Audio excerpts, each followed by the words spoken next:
Hello everyone, আসসালামু আলাইকুম। আশা করি সবাই ভালো আছেন। সবাইকে ওয়েলকাম জানাচ্ছি টেকনিক্যাল অ্যানালাইসিস ইনস্টিটিউট বিডিতে।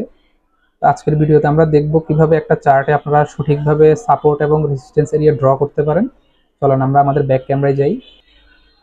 তো আমরা ব্যাক ক্যামেরায় চলে আসছি। তো আপনারা দেখতে পাচ্ছেন যে আমি একটা ইউরো ইউএসডি এর চার্ট ওপেন করে রাখছি। তো এখানে দেখেন, আপনারা খেয়াল করবেন যে এখানে একটা এরিয়া, এখানে একটা মার্কেট এখানে রেসিস্ট্যান্স নিছে, এরপর হচ্ছে দেখেন এখানে একবার রেসিস্ট্যান্স নিছে, এখানে রেসিস্ট্যান্স নিছে, তো হচ্ছে এখানে চারবার একই এরিয়া থেকে রেসিস্ট্যান্স নিছে, এই জন্য এটা একটা রেসিস্ট্যান্স এরিয়া। আর এখানে দেখেন মার্কেট এই যে এটা একটা রেসিস্ট্যান্স এরিয়া ছিল, এখান থেকে যখন ব্রেকডাউন করছে, তো এখান থেকে ব্রেকডাউন করে মার্কেট উপরে গেছে।